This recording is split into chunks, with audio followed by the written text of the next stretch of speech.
Well, it is Monday, so that means it's Mondays with Mark Allen. Welcome back, everybody. Not a lot of racing last weekend, but next weekend is going to be Ironman 70.3 in Hawaii, the race that a lot of people call Honu. And I will be there. Mike Riley's going to be there. It's going to be an amazing weekend.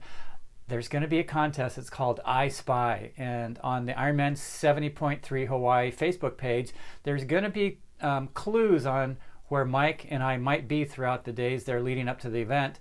And if you find us, take a picture, post it on the Ironman 70.3 Hawaii Facebook page. Those who get the most likes on some of those photos, you're gonna get some really cool stuff. So anyway, I'm looking forward to that race happening because that will signify that racing really is back on the Big Island, which is really, as we all know, kind of like the birthplace of the entire sport of triathlon. And so next weekend, look for right after that race an update on Mondays with Mark Allen. I'm sure I'll have a lot of stories to tell from that event. Today is Monday. It's Memorial Day here in the United States, where we honor all of the war veterans, the veterans of our armed services. But before I get to the real serious stuff, I want to go to the ridiculous first. And I want to ask you a question. I get a lot of information and tips on health and diet and how to increase longevity. I get a lot of research studies on ways to improve performance as an athlete. I mean, a lot of stuff that gives a lot of very specific information on how you can be better at something physically, get your mind to go longer, all the stuff that we want to try to do, right? Well, okay, let me get to the point. I got a notification the other day that said that, and here's the study, if you listen to 78 minutes of music a day, 78 minutes, that it will improve feelings of sadness. If you're sad, it can take that away. It will help you to relax. It will improve your concentration. All three great things, right? But I'm asking myself, why 78 minutes? Could somebody explain that to me? My name is Lazarus, but you can call me us because peace, love, us is one is us. We are together, one is us. I have scoured the earth searching for the connection between a human being and the sound of music as it scours through our soul into our heart and connects us as one together. And I have found that 78 minutes of music is what it takes for us to be one as us. The Grateful Dead, their average set was 78 minutes. So 78 minutes for the Grateful Dead is good enough for me. It's good enough for them. It's good enough for us, which is one, which is us. So 78, and it's a number that's divisible by 3, which makes it a magic number, because any number divisible by 3 is connecting the body, the heart, and the spirit, as you all know, ladies and gentlemen. And on top of that, 7 and 8 it's sequential. 8 minus 7 is 1, is us. And I am Lazarus. Peace, love, and arugula. Whew. Okay, well, I guess we know why 78 minutes is so important for music. I wish I hadn't asked that question. Anyway, today is Memorial Day, and there's someone that I want to give a real shout out to. It's Carlos Moleda. Many of you know him. You've heard his story. If you haven't, it's just incredible. He was a Navy SEAL.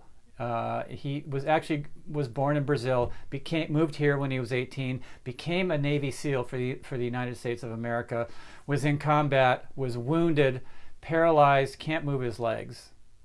What did Carlos do? He decided, still time to kick ass. He got himself ready. He raced Ironman. He went in the hand cycle division, sub 11 hours. That's a time that would have won, I think, the first 2 Ironman races outright. Sub 11 hours. He won his division 5 times. Is that badass?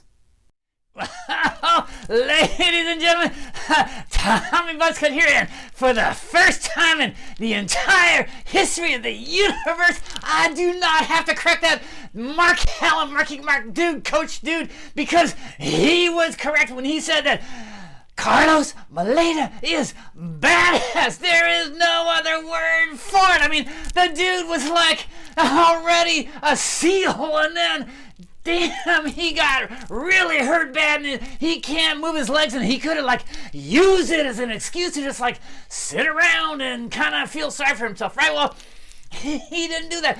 He used that as a reason to go even deeper into doing stuff that's like friggin' impossible. So he went to the Ironman, and he didn't just like lollygag his way through it. No, he won the hand cycle division and broke 11 hours. That is badass. And he won it not just once. He didn't win it just like twice, 3 times, 4 times.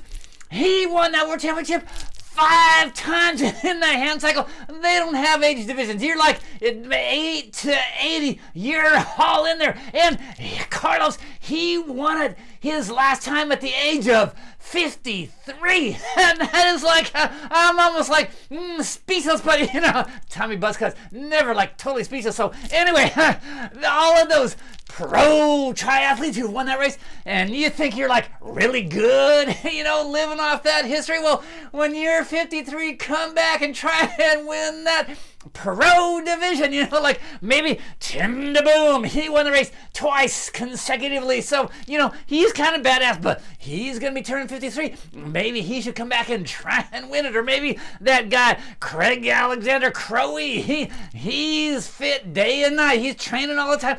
Come on back, win the race, and you and Carlos can go have a beer together. You know what I'm saying? Like maybe Mark, no, Mark Allen, no, that Mark Allen coaching dude, no, he doesn't race anymore. He couldn't even win a lollipop licking contest. And you know, well, anyway, some people are saying like, Tommy, you should come and try and win that Ironman. I'm like, you have got to be kidding me. Like, I do not race, and I mean, I got a body to die for. You know, I'm walking on the beach and like everybody's jealous, but you know what I'm saying? Like, I'm better at a cheerleader. So when Tim DeBoom and Craig Alexander, they come back trying to win that race at 53 years old, you know what? Tommy Buzzcut's gonna be at that finish line cheering them on when they come in, like, you know, number 87. So Tommy Buzzcut, over and out. Yeah, let's get those guys out here, because I don't think they're going to be able to do anything like Carlos did. Carlos is being inducted into the Ironman Hall of Fame this year. So congratulations, Carlos. A huge shout out to you on Memorial Day here in the United States. And for those of you who haven't checked out his website, he has a saying. It says, "I am able." The next time you're feeling like you can't do something, the next time you're doubting yourself, the next time you want to do something and you're afraid to take that first step, say those 3 words. I am able. Thank you, Carlos. Mondays with Mark Allen. See you next week.